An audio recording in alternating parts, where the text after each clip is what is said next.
Bonjour, merci à tous d'être présents dans cette session, deuxième jour du DevFest. On voudrait d'ailleurs remercier le DevFest de nous avoir retenus. Donc on va essayer de se projeter un peu dans le futur, pas de le prédire, d'accord, c'est assez ambitieux. On sait que ce qu'on dira, ce sera sans doute faux. Ce qu'on espère quand même, c'est qu'avec cette conférence, ça pourra vous inspirer, vous apprendrez des choses. Et puis si ça vous aura ni inspiré et que vous n'aurez rien appris, au moins vous aurez passé un bon moment, on va vous le souhaiter. Donc, quand on parle de projection dans le futur, sans doute la meilleure référence geek, c'est Jurassic Park. Ah non, c'est Retour vers le futur. Bon, je t'avais dit que cette blague n'était pas terrible. Retour vers le futur, et donc on va commencer avec Marty McFly. Marty McFly, le héros de la saga. D'accord, on va supposer que vous le connaissez tous. Il est bien loin le temps où Marty, dans les années 80, avait une veste Pierre Cardin et jouait de la guitare. D'accord, ça c'était sa jeunesse. Aujourd'hui, Marty, il est directeur informatique dans une banque. Donc son quotidien, c'est de savoir quoi faire de ses clusters Docker Swarm, comment se débarrasser de ses scripts CGI, comment gérer la fin du support Oracle sur JDK 8. Ça, c'est son quotidien. Et il se trouve que vendredi dernier, son quotidien a été bousculé par son boss qui lui dit « Hey Marty, je te demande ça, il faudrait faire une petite note de synthèse sur projection, sujet informatique 2025. Bon, je t'avoue que j'y comprends rien, mais on me demande ça, et comme je suis ton boss, je te demande ça. » Alors Marty est plutôt bien embêté, il ne sait pas trop quoi répondre, et il se dit « Je vais aller voir le doc. » Donc il se dirige chez le doc Emmett Brown. Et puis devant le doc, devant sa maison, il voit la DeLorean. La DeLorean, elle a l'air un peu fatiguée, d'accord, sans doute un problème de carburateur ou de convecteur temporel. Toujours est-il que la DeLorean, elle est inutilisable. Mince, Marty qui voulait prendre la DeLorean pour voyager dans le temps, c'est pas possible. Il se dit c'est pas grave, je vais aller voir, je vais frapper chez Doc. Sauf que Doc, il est parti pêcher. Alors là, Marty s'apprête à rentrer bredouille. Il se dit je vais quand même en profiter pour retirer le courrier.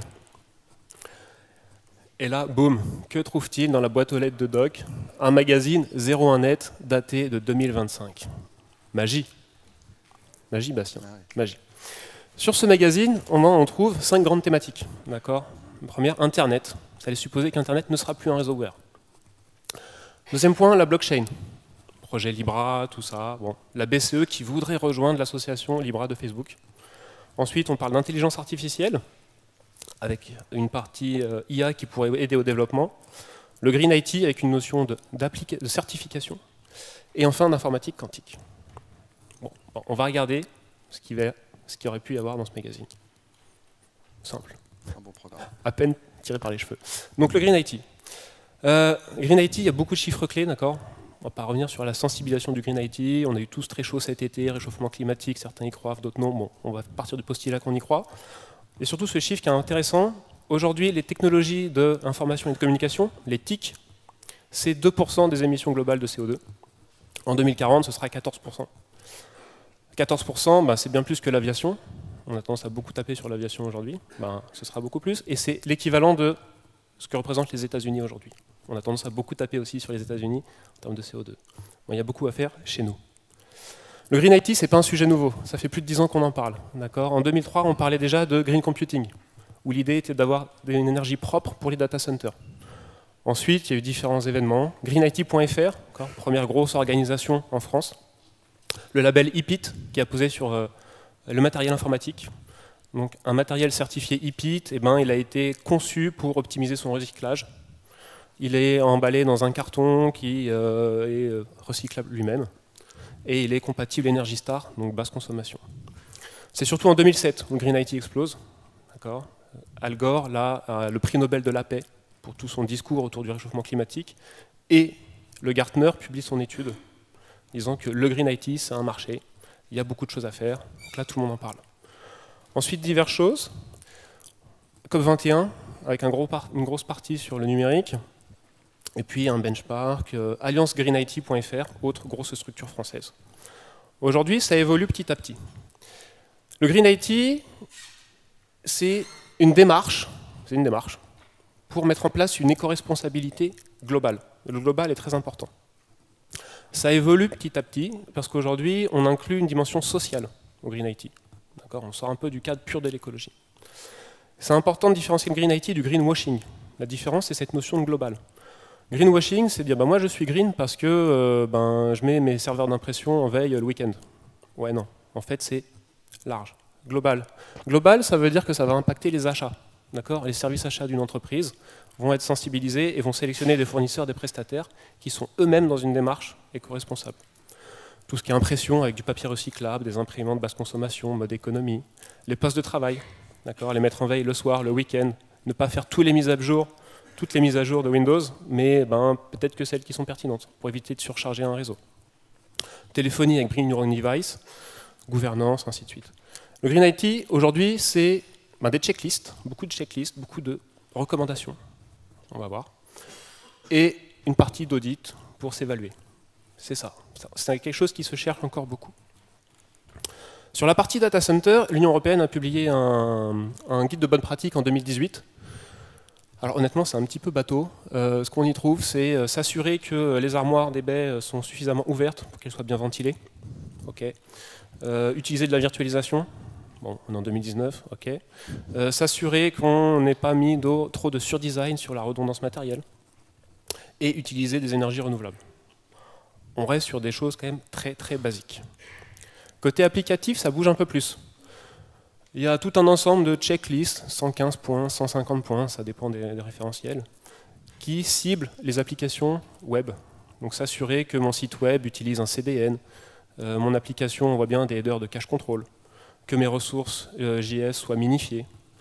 Voilà. Bon, pareil, on est sur des choses assez basiques. Il y a un site ecoindex.fr qui permet d'évaluer la conformité d'une page web par rapport à ces recommandations. Il y a surtout des choses qui bougent un peu plus. GreenSpector, donc clin d'œil nantais, c'est une solution nantaise qui permet de s'intégrer dans une chaîne de CI/CD pour mesurer la performance green des applications mobiles iOS et Android. D'accord ? Donc ça c'est intéressant parce qu'en fait on commence à intégrer cette notion au développement applicatif. Et puis ce qui est intéressant c'est qu'on évolue sur une éconception de services numériques où là le point clé c'est en fait usage et fonctionnalité. C'est intéressant, c'est de se dire avant de faire une application à chercher à la faire green, on va peut-être se demander si le fonctionnel il a un vrai sens. D'accord ? Est-ce qu'on ne va pas faire des choses tarabiscotées avec des flux dans tous les sens ? Non, on va chercher à faire simple. Point intéressant, sur le Green IT, il n'y a pas de certification. Okay. Il y a Greenpeace, qui via son site clickclean.org évalue les grands du web, donc je vous invite à aller consulter ce site. Mais il n'y a pas vraiment de certification d'entreprise, d'application, ce genre de choses. Une fois qu'on a dit ça, si on essaye de se projeter en 2025, cette notion de certification, on pense qu'elle va arriver. On pense qu'il y aura un acteur mondial, sans doute Greenpeace, qui va être capable de donner des notes fortes sur des entreprises. Et ce qui est intéressant, c'est que cette certification, elle va regarder les applications.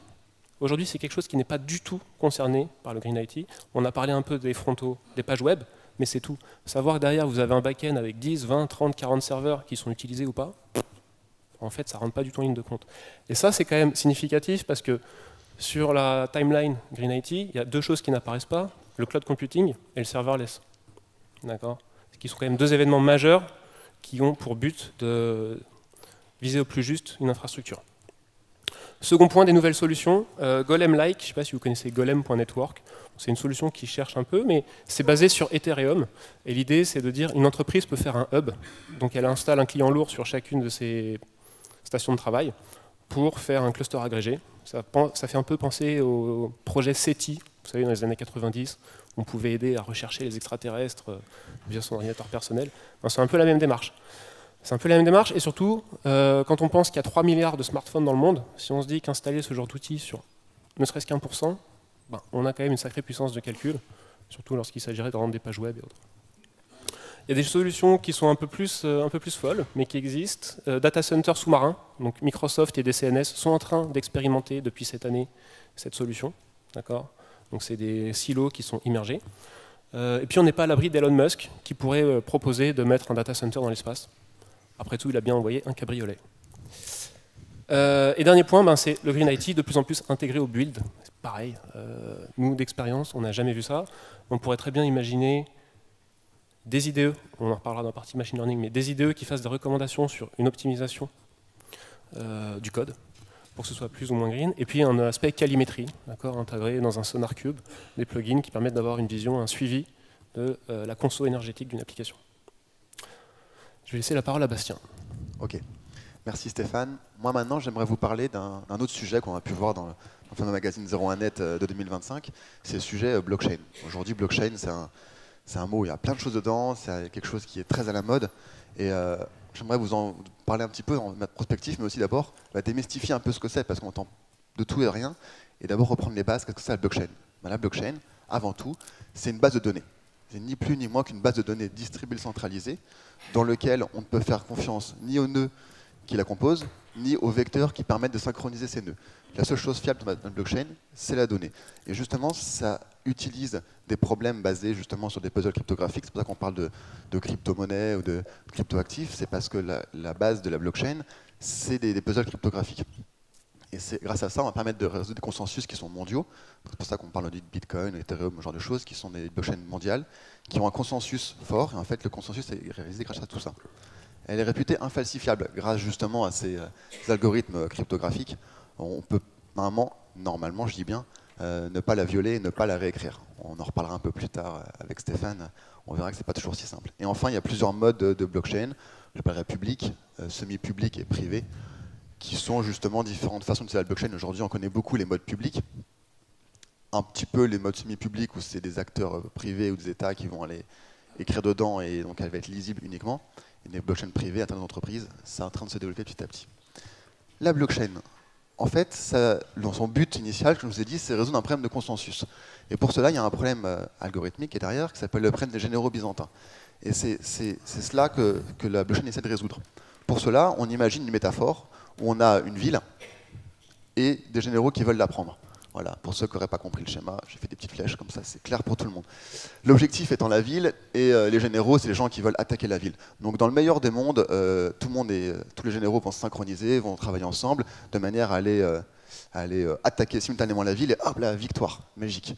Ouais, ça marche bien quand vous avez le contrôle sur tout.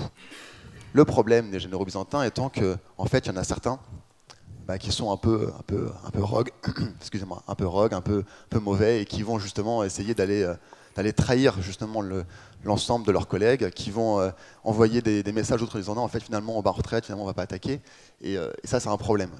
C'est justement, ça illustre bien notre problème de blockchain, notre problème de base de données décentralisée, où on peut faire confiance ni aux acteurs qui la composent, ni au mode de transmission, de synchronisation. Là, c'est clairement ça, c'est que peut y avoir des péchants, peut y avoir des gens qui vont intercepter les messages et les modifier, donc on ne peut pas faire confiance. Pour cela, la résolution, elle est de communiquer à l'aide de messages sécurisés qui sont infalsifiables pour permettre que ceux qui sont mauvais soient identifiés comme étant mauvais, ceux qui sont bons peuvent se reconnaître entre eux et ainsi se synchroniser. On suppose bien sûr qu'il y a plus de la moitié des généraux, des attaquants qui vont aller participer et qui vont pouvoir synchroniser, donc attaquer tous en même temps, de la même manière qu'un attaque. Ça, c'est le problème, et c'est comme ça justement que la blockchain, la base de données distribuée centralisée, est conçue. Si maintenant on parle un peu plus de manière concrète. Concrètement, comment ça fonctionne? Là, je parle de transactions, mais en fait, c'est comme je vous dis, c'est une base de données, donc en fait, c'est juste écrire des données dedans, c'est simplement ça. Donc en fait, comment ça se passe? Une personne qui a le droit d'écrire des données dedans va demander une transaction, va créer une transaction et va la propager aux différents nœuds du réseau. Ces nœuds, justement, vont discuter entre eux et vont essayer de déterminer le bloc suivant qui est valide. Et une fois que ce bloc est valide, ce bloc va être ajouté à la chaîne, et ainsi, il sera reconnu par tout le monde comme étant valide. Comment ça fonctionne? Simplement à l'aide justement des systèmes de puzzle cryptographiques. Pour ceux qui connaissent et utilisent l'algorithme, je pense notamment à Bitcoin, c'est l'algorithme SHA-256, dans lequel ils vont essayer de trouver un pattern, en l'occurrence avoir un nombre de zéros déterminé devant la somme des calculs. Et donc en fait, trouver justement ce type de pattern, c'est très compliqué, il faut faire des milliards et des milliards d'itérations. Par contre, la vérifier une fois qu'on a les données de base, c'est très très simple, ça se base là-dessus. Voilà pour la théorie, ça fonctionne comme ça. Donc c'est pour ça qu'en fait on peut avoir un consensus distribué parce que c'est très compliqué de trouver le truc et c'est très facile de le vérifier ensuite. On parle de bloc. Le bloc en fait c'est une unité de base. Comme je vous ai dit, un bloc va contenir des transactions. Donc là on en a vu un exemple. Et les différentes transactions vont aller composer ce bloc et font partie des éléments justement qui sont sa base. Donc en fait dans un bloc on va trouver justement des transactions. Les transactions transfèrent des unités l'une à l'autre. En vérité c'est ça va opérer des modifications, si on prend un terme plus générique et pas seulement financier. Et un bloc va contenir l'adresse du bloc précédent. C'est pour ça qu'on parle de chaîne, en fait. C'est que, vu que chaque bloc va être lié les uns par rapport aux autres à l'aide de puzzles cryptographiques, on ne peut pas modifier un bloc sans modifier tous ceux qui viennent derrière. Donc ça devient très compliqué. La blockchain, on pourra en parler pendant très longtemps. Le but ici n'est forcément pas de parler de la blockchain, c'est d'aller justement un peu plus loin et de voir justement par quoi on va aller. Aujourd'hui, on a 3 types. Moi, j'en liste 3. Ça peut sujet à débat, des blockchains dites financières, qu'on connaît, Bitcoin, Litecoin, Monero, Doge, Dashcoin, etc. Aujourd'hui, quand on a écrit ces lignes, c'était il y a 1 mois ou 2 mois, on dénombrait 2600 crypto-actifs différents, tout confondu. Donc ça fait beaucoup et ça augmente à manière exponentielle. Si demain vous voulez créer vos crypto-actifs, grand bien vous fasse, mon courage surtout, mais c'est possible. On a des blockchains dites programmables, comme Ethereum, on en a parlé un peu avec Stéphane, dans lequel on peut exécuter du code au milieu de la blockchain, à la place de la transaction financière. On a Ethereum, Neo, Deos, et on a des frameworks qui sont beaucoup plus ouverts, dédiés à entreprises, dédiés usage générique, comme par exemple on pense à Hyperledger, qui est poussé par la fondation Linux, qui est un ensemble de logiciels, un ensemble d'un incubateur en fait, qui vont fournir des solutions destinées au futur à permettre d'avoir des solutions blockchain directement hébergées. On voit que notamment des grands fournisseurs de cloud, je pense notamment à Amazon en tête, vont justement proposer des solutions basées sur ce type de framework. Il est évident que les autres grands acteurs comme Google Cloud ou Azure vont suivre si ce n'est pas déjà le cas. Si on regarde 2025, parce que là, ok, on parle théorie, on parle de ce que c'est en 2019. Si on parle en 2025, qu'est-ce qui peut se produire si on regarde un petit peu? Moi, je pense qu'il va y avoir une explosion des crypto-monnaies. Les crypto-monnaies vont exploser, il va y en avoir de plus en plus, et notamment, il y a un usage de plus en plus. Mais néanmoins, il va y avoir des phénomènes de halving. Alors le halving, c'est quoi? C'est tous les 3 à 4 ans, il y a une diminution de la récompense offerte aux mineurs qui vont valider les différents blocs de blockchain, divisé par 2. Simplement, aujourd'hui, par exemple, un mineur qui trouve un bloc sur le Bitcoin va être récompensé par 12 Bitcoins. Quand on voit le cours du Bitcoin aujourd'hui, ça fait beaucoup d'argent. D'ici quelques mois, ça va être divisé par 2, 6 Bitcoins. Et en 2024, ça va être réduit encore par 2, donc 3 Bitcoins. Et ainsi de suite, ça va diminuer. Du coup, ces diminutions des récompenses, selon moi, va avoir pour conséquence que du coup, déjà qu'il y en a très peu des gens qui font ça de leur propre coin, va y avoir de moins en moins de gens qui vont le faire vers la centralisation des mineurs. Donc les mineurs vont se centraliser d'autant plus autour de pools de mineurs, et autour de grandes entreprises qui ont la capacité de faire ça. Et donc on va atteindre une centralisation du réseau. Donc le phénomène distribut centralisé, en fait, il va complètement être dépassé. Et on risque justement d'avoir des attaques de 51%. Donc, quand quelqu'un a 51% de la puissance de calcul sur une blockchain, il est capable de la réécrire. Je pense aussi qu'il va y avoir une volatilité extrême. Aujourd'hui, on peut avoir des variations de l'ordre de quelques centaines de dollars, milliers de dollars par jour. On peut atteindre, imagine 2025, des 10 000, voire 20 000 dollars de variations en une journée. Donc je pense qu'il y a une grande volatilité. On va aussi avoir un impact énergétique en hausse. Donc vu que justement cette adoption et que le fait qu'il va y avoir plus difficile de trouver des blocs, ça va consommer beaucoup plus d'électricité. La rentabilité, comme on l'a dit, va diminuer de manière importante. Et ça peut provoquer, soyons fous, que les gens vont commencer à produire leur propre énergie de plus en plus. Il va y avoir d'investissements pour trouver l'énergie green. On retouche le sujet de Green IT quelque part. Et c'est des choses qui sont possibles, à mon sens, parce que forcément, l'argent est un bon moyen de se motiver pour investir dans des énergies nouvelles et renouvelables et green et tout ce qu'on veut. Je pense qu'il risque d'avoir aussi des nouvelles sources de données. Donc l'adoption de l'Hyperledger, qui aujourd'hui est encore en phase d'incubation, va se développer. Et on peut avoir notamment, ça peut servir de source de référentiel de données pour des entreprises ou pour des acteurs étatiques. Aujourd'hui, on peut dire, on passe sur des blockchains semi-publiques, parce qu'aujourd'hui, c'est assez peu. On peut avoir des blockchains semi-publiques dans lesquelles des acteurs, par exemple, je pense notamment des acteurs publics qui vont faire de l'open data, où ils vont aller dire, voilà, mettons toutes les données du cadastre ou toutes les données, mettons de Nantes, par exemple, tous les transports aujourd'hui qui exposent dans des API, demain, ça sera dans des blockchains, et donc les gens pourront directement se connecter dessus et les interroger. On peut aussi s'imaginer que la monnaie mondiale privée va apparaître. Vous n'êtes pas sans savoir qu'il y a quelques mois, Facebook, le consortium Facebook, le consortium Libra animé par Facebook, gentiment, vise justement à créer une crypto-monnaie, une monnaie disponible de manière mondiale et utilisable partout. Pour cela, ils se sont alliés avec beaucoup de grands acteurs. On pense notamment à Visa, Mastercard, PayPal, pour parler que ceux qui ont déserté dans les 2 dernières semaines. Super le talk, on est très à jour. Mais il y a également des grands acteurs, comme en France, on a Iliad, on a, je ne sais plus très bien, bon, il y en a beaucoup, justement viser justement à avoir un impact le plus large possible. On peut penser que ce système va se développer de plus en plus et va s'intégrer au système de paiement, ce qui risque justement de déséquilibrer les monnaies étatiques, parce que forcément, quand on a une monnaie qui est disponible partout, bah, on vise justement à l'utiliser beaucoup moins que les États. Je vais laisser là maintenant non, je vais continuer sur une nouvelle, une nouvelle partie qui est imaginer qu'Internet n'est plus un réseau ouvert. Aujourd'hui, Internet, c'est un réseau qu'on utilise tous au quotidien, et on peut aller accéder à des ressources un peu partout, si dans le monde. L'idée étant que si en 2025, il se passe des choses qui vont faire justement qu'Internet n'est plus aussi ouvert qu'il l'est aujourd'hui. Internet, c'est quoi d'abord? C'est un réseau de réseaux. Dit comme ça, c'est super simple. En fait, si on prend la couche la plus basse, c'est ni plus ni moins que des câbles reliés entre eux, des réseaux reliés entre eux. Là, par exemple, je vous ai mis une image issue d'un site qui liste tous les câbles sous-marins. C'est la plus à jour que j'ai trouvée entre les différents pays. Et on peut voir ainsi qu'il y a différents réseaux, donc tous ces câbles appartiennent aux acteurs privés. Et l'idée étant que montrer qu'il y a différents réseaux qui vont s'interconnecter entre eux. Dans ce cas-là, on peut se dire, bah, c'est ok, différents réseaux, mais où sont les câbles terrestres? Parce que c'est bien beau ça de savoir ça, mais finalement, nous, on vit sur la Terre, on n'est pas encore des amphibiens. Ah, prospective 2030, une note pour l'année prochaine. On n'est pas encore des amphibiens.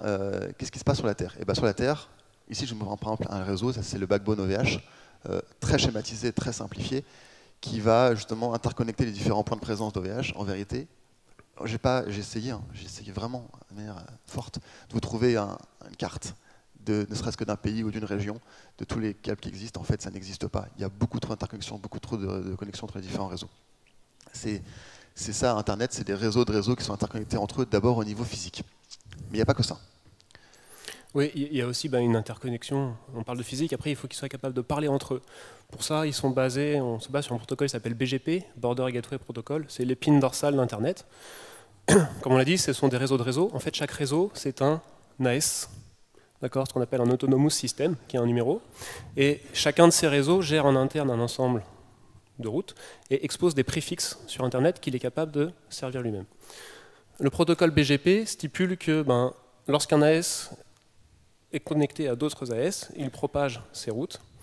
Chacune de ces routes est attribuée avec un poids, un ensemble d'attributs qui permettent d'éviter des boucles et ce genre de choses, d'accord, pour au final avoir un routage. Donc on voit que c'est très dépendant du fait que chaque AS annonce correctement les adresses IP qu'il est capable de router. On y reviendra.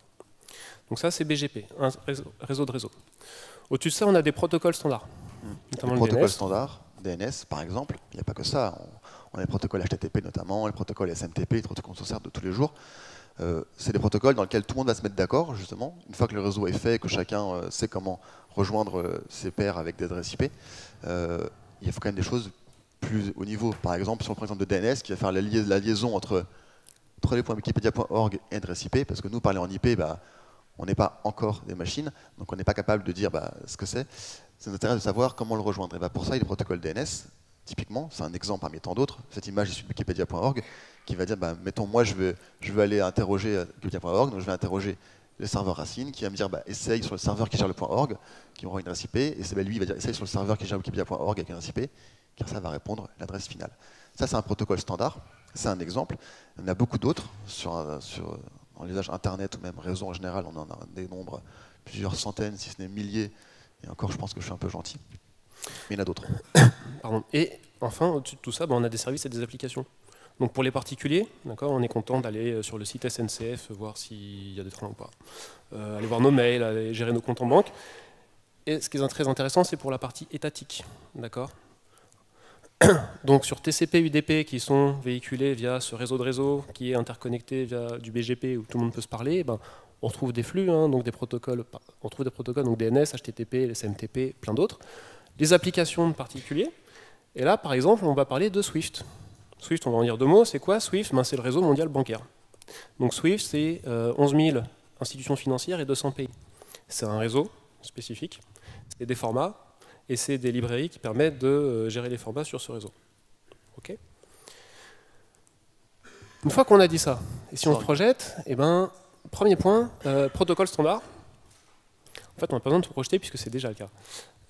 DNS et BGP sont déjà utilisés aujourd'hui pour être manipulés de manière à couper Internet. Okay. Sur la partie DNS, il y aurait le sujet de faire de l'HTTP DNS over HTTP, notamment poussé par Firefox, mais on en est encore très loin. Un sujet DNSSEC, c'est pareil, ça fait 10 ans qu'on en parle, mais ça n'arrive pas. Ces déconnexions, on peut les identifier de 3 types. D'abord, temporaires. Chaque année en Algérie pour le bac, eh ben, Twitter, Facebook et d'autres, c'est coupé. Okay. Elle peut être plus spéciale. Google, Facebook, ça ne marche pas en Chine. Plus largement, l'accès à Internet depuis ou vers la Chine est très compliqué, puisqu'il y a ce fameux grand firewall qui va faire qu'un flux externe va fonctionner, puis au bout d'un moment, ben, ça va time-outer, ça va être coupé. Donc c'est pas très clair. Et puis il y a des connexions définitives. Le meilleur exemple, c'est la Russie. La Russie a une initiative, il y a une loi qui va rentrer en vigueur le 1er décembre, qui a été poussée par Vladimir Poutine. On est très dans le politique là-dedans, hein, donc on ne va pas trop creuser le sujet politique. Mais en Russie, il y a une loi le 1er décembre sur indépendance numérique. Elle a comme premier objectif d'assurer que le trafic utilisé en Russie est servi depuis la Russie. Aujourd'hui, ce n'est pas le cas. 60% du trafic russe vient de l'extérieur de la Russie. Donc reprendre en main, sur toutes les applications, il faut que ce soit local. Second point est totalement maître sur la partie DNS. Le sujet DNS, là, le premier point d'entrée, le root server, ben, root server, il y en a 16, peut-être 13 ou 16 dans le monde, des IP, qui après sont répartis sur d'autres machines, mais il y a 13 points d'entrée. Maîtriser ces 13 points d'entrée ou maîtriser le résolveur de votre client, le résolveur de votre FAI, à partir de là, vous êtes capable de faire ce que vous voulez. Donc c'est le deuxième objectif de la Russie. Pour avoir en finalité être totalement autonome. L'idée, c'est que le réseau Internet russe soit dissocié du réseau Internet mondial. Donc quand on dit ça, eh ben, on fragmente Internet. Un point dont on n'a pas trop explicité, on n'a pas trop détaillé, c'est tout ce qui est neutralité. C'est pareil, c'est un sujet récurrent. Ce qu'il faut savoir, c'est que depuis 2017, aux États-Unis, les FAI ont la possibilité de faire des offres commerciales prenant en compte de la priorisation de flux. Donc vous serez capable d'acheter un forfait Internet ou téléphonique dans lequel on vous dit ben, vous avez Spotify, mais vous n'aurez pas Deezer. Parce que nous, on a passé un contrat avec Spotify, mais pas avec Deezer, par exemple. Donc au final, tout ça, c'est une fragmentation d'Internet. Donc ce qu'il faut voir, c'est qu'on est très loin de l'idée d'origine, de se dire je crée sur mon serveur free.fr, j'ai ma page web qui est accessible au monde entier. On en sort de plus en plus. Internet devient de plus en plus des bulles locales. Ça a comme conséquence d'avoir le besoin de déployer des infrastructures de proximité. C'est-à-dire qu'aujourd'hui, vous êtes une entreprise, vous voulez adresser le monde entier, vous devez avoir une infrastructure en Europe, en fonction de votre application, sans doute aux États-Unis, en Chine, en Russie, à minima. Et ça, c'est une tendance qu'on voit de plus en plus où les pays veulent se fermer, veulent maîtriser Internet. Donc ça, en termes d'infrastructure mondiale, ça a des conséquences clés. On va continuer, on va parler d'intelligence artificielle. Intelligence artificielle, quel mot galvaudé et utilisé un peu pour tout et rien aujourd'hui. Intelligence artificielle, en fait, c'est un mot qui est un peu valise, on met beaucoup de choses dedans, et en fait, si on regarde un peu aujourd'hui, j'avais vu un article il y a quelques mois qui disait que je crois que 60% des startups intelligence artificielle, en fait, n'en étaient pas. C'était simplement du big data, l'agrégation de données. Donc en fait, ça couvre beaucoup de choses. Et moi, j'aimerais démystifier un petit peu. En fait, l'IA, qu'est-ce que c'est? C'est un ensemble de techniques qui visent à mimer le fonctionnement humain. Le fonctionnement du cerveau humain, excusez-moi. C'est pas récent, ça a plusieurs dizaines d'années, je crois que ça date des années 50 de mémoire. C'est quelque chose qui est assez ancien. Et en fait, il y a d'autres techniques qui sont venues en tant que sous-ensemble de ça. Donc notamment, je pense au machine learning, qui sont des techniques qui visent à améliorer l'IA, en se basant sur les statistiques. Donc je suis sûr que dans la salle, il y a des gens qui sont très calés en machine learning, donc je me garderais bien de vous challenger dessus, parce que moi, c'est très parcellaire. Néanmoins, après machine learning, on a un sous-ensemble qui s'appelle le deep learning, qui vise à améliorer le machine learning basé sur des couches de neurones. Des couches de neurones cachées, c'est pour ça qu'on parle de deep learning. Et ça, c'est notamment été permis de manière assez récente, quelques années, quelques dizaines d'années maximum, grâce à l'explosion des puissances de calcul. Aujourd'hui, ce qui était théorique avant, ce qui était dans l'air du temps, de se dire si je fais ce genre de technique, ça va marcher. Aujourd'hui, c'est possible parce que les puissances de calcul à disposition ont explosé, et donc n'importe qui, ou presque, peut créer des algorithmes de deep learning. Concrètement, l'intelligence artificielle, c'est quoi? En fait, c'est pour résoudre deux types de problèmes de classification et de régression. Il n'y a que ça. La classification étant de dire, je soumets des données, il faut me dire si elle appartient à côté A ou côté B. En vérité, côté A, B, C, D, E, F, jusqu'à ce qu'on veut clairement appliquer un label, identifier ce qu'il y a sur la donnée. L'autre chose, c'est de la régression, c'est dire quelle sera la tendance, qu'est-ce qui va venir ensuite, donc essayer de prédire, donc tracer une droite, clairement, de tendance de mes données. C'est tout simplement ça, rien de plus. Par exemple, là on va aller directement dans l'exemple. Ici, je vous ai concocté une petite phrase en noir que vous pouvez lire, que j'ai fait passer dans un algorithme d'analyse syntaxique. La phrase with quel société de conseil dédiée au cloud computing avec un esprit startup, et j'ai demandé simplement à l'algorithme de identifier les différents éléments de la phrase, les constitutions de la phrase et leurs fonctions les uns par rapport aux autres. C'est totalement de la classification. En classification, on va identifier quels sont les noms, les verbes, les adverbes, etc., et les liaisons des unes aux autres. Une fois qu'on a ça, on peut très facilement appliquer ce type d'algorithme, notamment à tout ce qui est traduction automatisée, parce que quand on a identifié la position des mots et leur rôle, on peut très bien les faire varier dans d'autres langues. Si on continue, là excusez-moi, c'est des tests que j'avais fait il y a quelques mois, années, dans lesquels j'essayais de prédire le cours du Bitcoin. On peut voir en bleu le cours réel, en vert le cours prédit. Et là, vous me dites toutes, mais qu'est-ce que vous faites là? Vous devriez être millionnaire, un milliardaire. Bon, en vérité, c'était des tests et ce n'était pas tout à fait concluant passé la période d'entraînement. Néanmoins, on peut voir qu'ici, on est clairement sur une régression. Donc, en fait, on va essayer de déterminer quels vont être les points suivants pour prédire et ainsi y trouver une application concrète. Si on continue, dans le domaine plus médical, c'est des choses qui apparaissent de plus en plus. On sait que, par exemple, des médecins peuvent être, notamment dans le cas de détection de tumeurs, là c'est le cas, des tumeurs d'identification de celles qui sont bénignes, celles qui sont malignes, il peut être amené à lire et à diagnostiquer des centaines d'images par jour. L'esprit humain, normalement, il fatigue, il peut se tromper, et on se rend compte que typiquement, des algorithmes de classification peuvent beaucoup aider sur ça et peuvent permettre d'avoir des diagnostics plus précis. On se rend compte que dans certains cas, c'est même plus précis que les hommes eux-mêmes, et donc ça peut aider à diagnostiquer de manière importante. On est vraiment sur la classification. Pour continuer, moi, je vois 4 façons de faire du machine learning. Et c'est totalement arbitraire comme classification. Le premier cas, c'est lorsqu'on veut développer le framework, parce que c'est beaucoup de mathématiques. Et ceux qui me connaissent savent que je ne suis pas convaincu que 1 plus 1 égale 2, donc ce ne serait pas pour moi. Néanmoins, les gens qui sont convaincus de ça peuvent être aussi des chercheurs en machine learning et donc peuvent créer des frameworks de machine learning. On pense notamment à des frameworks comme TensorFlow, mais il n'y a pas que lui, il y a Keras, Theanos, Mixnet, il y en a beaucoup. Et pour cela, on va aller construire tout de A à Z, créer le framework, construire le modèle, l'entraîner et l'utiliser.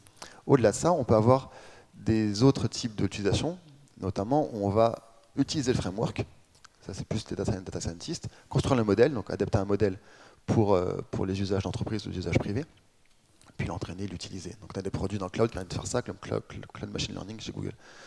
Un autre produit qui est apparu il n'y a pas très longtemps, et ça qui est vraiment intéressant, c'est en fait c'est assez compliqué de créer des modèles, il faut beaucoup de compétences. Enfin, créer un modèle from scratch c'est facile, avoir un modèle efficace c'est plus compliqué. Et on peut imaginer qu'il y a des algorithmes comme de AutoML qui vont permettre de juste envoyer nos données et entraîner l'algorithme et juste obtenir des données des résultats personnalisés. Ça c'est vraiment très intéressant parce qu'on n'a pas à être data scientist, on n'a pas à être chercheur en machine learning, on peut juste envoyer nos données et avoir un résultat. Et enfin, la dernière étape, c'est les API simplement qui sont non personnalisés, comme les API de traduction, les API d'analyse du langage, les API de vision, pour voir ce qu'on voit à l'image. Donc ça, c'est non personnalisé et non adapté à l'entreprise. Si on regarde 2025, maintenant qu'on sait tous qu'on parle la même chose en machine learning, qu'est-ce qu'il peut y avoir? Selon moi, ce qui est possible, c'est qu'on ait une entreprise qui soit assistée par l'IA. Et c'est de plus en plus. On en parlait un peu tout à l'heure en partir de Green IT. Il est possible, voire même probable, que demain on ait une intégration des assistants vocaux qu'on a tous chez soi. Vous savez, on demande allume la lumière, dis-moi quel temps il fait, enfin au-delà de ça. On peut imaginer qu'en 2025, ça va s'intégrer aux IDE pour nous faciliter la tâche dans le développement. De ce qui est déjà autocomplétion, ça va s'agrémenter justement de ce genre de choses. On peut imaginer qu'il y ait des IA transverses en entreprise. Donc par exemple, les assistants ne vont pas seulement être dédiés aux métiers tech, mais peuvent être beaucoup plus larges, comme par exemple des métiers comptables, des métiers RH et métiers commerciaux. On peut se dire aussi que les métiers d'Ops, donc s'il y a des Ops dans la salle, bienvenue, je suis parmi vous, on peut dire que ça va être assisté par l'IA, et on voit que notamment les gestionnaires de cloud qui utilisent déjà l'IA pour diagnostiquer les pannes et les réparer au sein d'un data center. On peut aussi penser que tout ce qui est scoring social, qui existe déjà en fait en demi-teinte, notamment en Chine, on va noter les citoyens, mais ce qui existe aussi un peu en France, notamment dans le secteur bancaire, on va noter les clients, va commencer à se généraliser et fournir des services aux entreprises pour dire bah, telle personne est un client de confiance, tu peux lui vendre un produit, tu peux lui accorder un crédit, etc., etc. Il est possible, en étant un peu pessimiste, que bah, c'est quelque chose qui va se produire et généraliser. Il va y avoir des fournitures d'API notamment autour de ça, autour des profils, autour des personnes. On peut penser qu'il y a des dérives qui peuvent arriver liées à l'usage de l'IA. Donc, on a tous vu des deepfakes, notamment des deepfakes en matière de vidéos, où il y a des vidéos qui circulent, des personnes, on voit leurs visages qui sont collés sur des vidéos, notamment pas toujours recommandées aux moins de 18 ans. Et ça peut généraliser de plus en plus, et avec justement tous les problèmes que ça peut se produire, où ça va être devenu de plus en plus efficace, de plus en plus facile, et beaucoup plus difficile à distinguer. On peut imaginer aussi, en étant un peu dans la dystopie, des combinaisons de solutions machine learning qui ne seront pas de contrôle ou qui n'auront pas de contrôle de type éthique. Imaginons, on a des algorithmes dont le but serait d'identifier des régressions sur des marchés financiers et donc de placer des ordres boursiers qui seraient couplés avec des algorithmes qui permettraient de produire des messages sur les réseaux sociaux, notamment avec de fake news. Il n'y aura pas de problème, par exemple, à manipuler le marché comme ça en envoyant des fausses nouvelles du moment que ça maximise les cours. On est dans le délire, attention. Mais le délire, c'est des choses qui peuvent arriver. Hein. On pensait par exemple que le scoring social n'existerait pas, et aujourd'hui on voit qu'en Chine, bah, si on n'est pas un bon citoyen, on peut se refuser des aides, on peut se refuser de sortir du pays, on va aller en prison, donc c'est des trucs qui sont possibles. Enfin, on peut y avoir de nouveaux types d'IA qui vont commencer à émerger. Je pense notamment, aujourd'hui l'IA a besoin, comme on a vu en matière de deep learning pour être efficace, de beaucoup de données, de volume de données très important et de connexion cloud. J'ai vu il y a quelques semaines une startup qui s'appelle Another Brain. C'est très intéressant ce qu'ils font.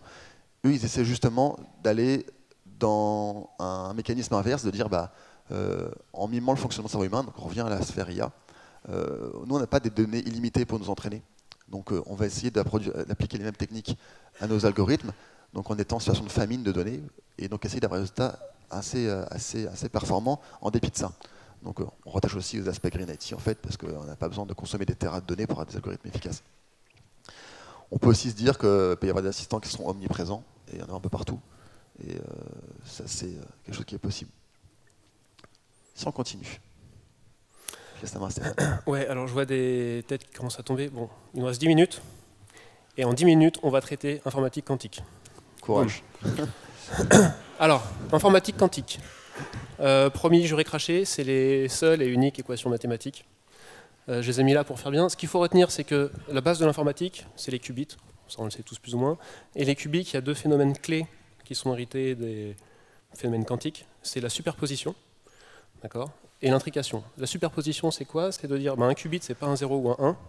C'est une probabilité d'être un 0 et un 1. Ça se traduit par le fait qu'un qubit est représenté dans une sphère, ce qu'on appelle une sphère de blocs, BLOCH. Subtilité. Et en gros, on dit un qubit, l'état d'un qubit est matérialisé par une probabilité du 0 plus alpha de 0 plus bêta de 1. Et la somme des normes égale à 1. Bon, bref, c'est un vecteur. Donc, ce qu'il faut retenir, c'est qu'un qubit, c'est un vecteur. Deuxième point, intrication. Intrication, c'est quoi? Là, c'est, je ne sais pas si vous vous rappelez de la série Sliders sur les mondes parallèles, c'est ça. Grosso modo, l'intrication, c'est de dire, on prend un qubit, on prend un deuxième qubit, on les intrique. Alors déjà, je ne sais pas comment on fait, mais on les intrique. Une fois qu'ils sont intriqués, on va pouvoir les séparer à une certaine distance, grande, et puis on va lire l'état d'un qubit. Et le fait de lire notre qubit A va avoir un effet sur le qubit B, et ce, indépendamment de la vitesse de la lumière, tout ça. D'accord. C'est comme ça. C'est l'informatique quantique. La particularité de l'intrication, ça va être utilisé pour les communications, on y reviendra. Et surtout, ça fait que si j'ai deux qubits, 1 et 2, en fait, ils vont former un système unique. D'accord? Donc je vais passer de ça, en théorie, à ce système où je vais avoir 4 coefficients A, B, C, D, qui vont me donner la probabilité d'avoir mon état 1, 0, 1, 2, 3, 4. OK? Bon. Une fois que j'ai ça, qu'est-ce que je fais? Je suis content, je vais pouvoir les manipuler, mes qubits. Donc pour ça, je vais utiliser des portes quantiques. Une porte quantique, c'est quoi? Ça va être lié à la technologie de vos qubits, mais en gros, ça va être une matrice. D'accord? Si ma porte quantique elle travaille sur un qubit, j'aurai une matrice de 2. Donc là, on parle de la porte de Hadamard, qui va permettre de mettre un qubit en superposition.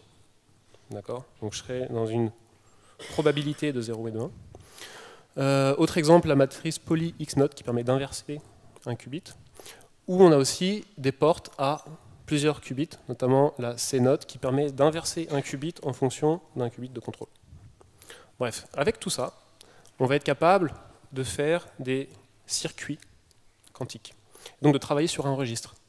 Donc là, on donne un exemple où on a un registre avec 3 qubits, donc 8 valeurs, 8 coefficients. Je vais rentrer tout ça dans mon circuit avec mes portes quantiques. Et puis, à la fin, ça va me jouer sur les coefficients de la bonne valeur de mon état quantique. Okay. Ça, je vais pouvoir le répéter plusieurs fois. Pourquoi? Parce qu'en fait, on ne parle que de probabilité. Donc une probabilité, je vais pouvoir faire plusieurs jeux, plusieurs lancers, pour avoir un résultat. Aujourd'hui, l'informatique quantique, c'est, on va dire, une infime partie, puisqu'on a beaucoup d'informatique classique en amont et en sortie pour toute la gestion de cette mécanique-là. D'accord. En fait, on est sur l'informatique hybride. L'intérêt, c'est quoi? C'est que mon circuit, il va être capable de traiter mes deux n états, n étant mon nombre de qubits, en même temps. Donc c'est un peu, on va dire un gros mot, c'est un peu brainfuck, mais ça veut dire que si j'ai mes 8 états, mon registre quantique va travailler sur mes 8 états. Si j'ai n qui vaut 1000, j'ai 2 puissance n états, donc on vous laisse faire le calcul, et ça devient intéressant. Donc ça ne va pas me permettre d'améliorer des jeux vidéo. D'accord. Moteur de rendu graphique, ça ne va pas être ça. Non. Par contre, ce que ça va me permettre de faire, c'est de travailler sur ce qui va être tous ces cas métiers. D'accord. Donc transport logistique, finance, médical, chimie, énergie et cryptographie. Sur la partie transport logistique, on va être capable, en théorie, de piloter tout un ensemble de véhicules autonomes. D'accord. Donc j'aurai plusieurs millions de véhicules qui se déplaceront. Je pourrai avoir un système centralisé qui sera capable de les piloter, s'assurer qu'ils ne vont pas se rentrer dedans, et puis tout le monde sera content. Je vais être capable de planifier et optimiser tout ce qui va être les chaînes logistiques, d'optimiser des trajets. Côté financier, on va notamment parler de tout ce qui est optimisation. On l'a vu, un registre quantique va être capable de traiter 2 n états en même temps. Donc derrière, on a des problèmes qui sont modélisables avec énormément de contraintes. Et mon registre va être capable de traiter tout ça en même temps. Donc, tout ce qui va être résolution sous contrainte et optimisation, c'est pour l'informatique quantique. Donc optimisation d'actifs. Derrière, on va pouvoir utiliser les qubits, les propriétés quantiques des qubits, pour faire de la simulation quantique. Et donc de matérialiser le vivant, puisqu'au final, le quantique, c'est la base de tout. Donc de modéliser des interactions moléculaires, pourquoi pas de créer de nouvelles thérapies, de nouveaux traitements, simuler l'impact d'un traitement à rayon sur des cellules, ce genre de choses. Faire de la recherche sur des nouveaux matériaux, pareil, en partant de simulations sur les interactions moléculaires. L'énergie, optimiser des batteries, ce genre de choses. Et puis il y a toute une partie cryptographie sur laquelle on va revenir. Les algorithmes quantiques, donc il y en a un certain nombre. Les deux principaux que vous retrouvez dans la littérature, c'est Grover et Shor. Alors Grover, c'est quoi? L'idée, c'est de dire, j'ai une liste, sans index, et dans cette liste, je vais faire une recherche. Ce que vous dit Grover, c'est que vous allez avoir un genre de... Vous allez avoir un oracle qui va vous dire qui va vous jouer sur le bon coefficient. Donc je rentre un registre quantique à 3 qubits, j'ai 8 valeurs. Je le passe une première fois dans l'oracle, ça me fait ressortir un coefficient. Je l'inverse, je l'amplifie, et je fais ça plusieurs fois. Je le fais combien de fois? Je le fais racine de n fois. C'est-à-dire que si j'ai un index avec 1 milliard d'entrées, je fais racine de n, mon milliard d'entrées, et j'ai mon résultat. Là où si je n'ai pas du quantique, je suis obligé de parcourir tous mes éléments, donc potentiellement mon milliard d'entrées. D'accord? Donc le gain, il est là. Second algorithme quantique majeur, Shor, qui permet de factoriser en nombre premier. C'est basé sur une transformée de Fourier quantique. Bon. Et surtout, ça fait peur à tous nos amis de la sécurité, puisque ça pourrait casser le chiffrement. Asymétrique, on va y revenir. L'intérêt, c'est d'avoir un gain significatif, donc on passe à du racine de n sur du logarithmique. Et là, vous avez les courbes qui vous sont représentées, d'accord? Le nombre d'opérations nécessaires, suivant le nombre de chiffres de l'élément qui doit être factorisé. Pourquoi ça fait peur, la partie cryptographie? Parce qu'en fait, avec Shor et avec Grover, on serait capable de casser tout ce qui est chiffrement asymétrique, donc basé sur les clés publiques, le RSA, le CDSA, ECDH et le DSA. Bon bref, ce qu'il faut retenir, c'est qu'on casse ces trois types d'algorithmes. Or, ces trois types d'algorithmes, c'est la base pour tout ce qui va être mail sécurisé, c'est la base pour tout ce qui va être HTTPS, donc là déjà on retire beaucoup de choses. C'est la base pour le transfert de fichiers sécurisés pour certaines blockchains, notamment le Bitcoin, où il y a la présence de ECDSA à un moment, et un accès distant à une machine. Du SSH, c'est basé sur un échange de clés avec des clés publiques. Donc ça fait peur. Après, il faut relativiser.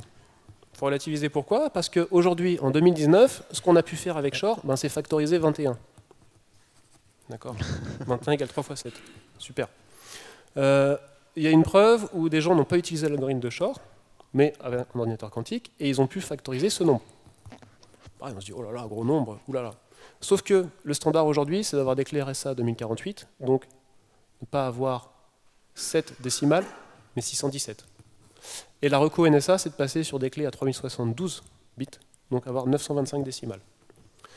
L'idée, c'est quoi? C'est de gagner du temps, de sécuriser les modèles de cryptographie actuels, le temps de trouver des alternatives.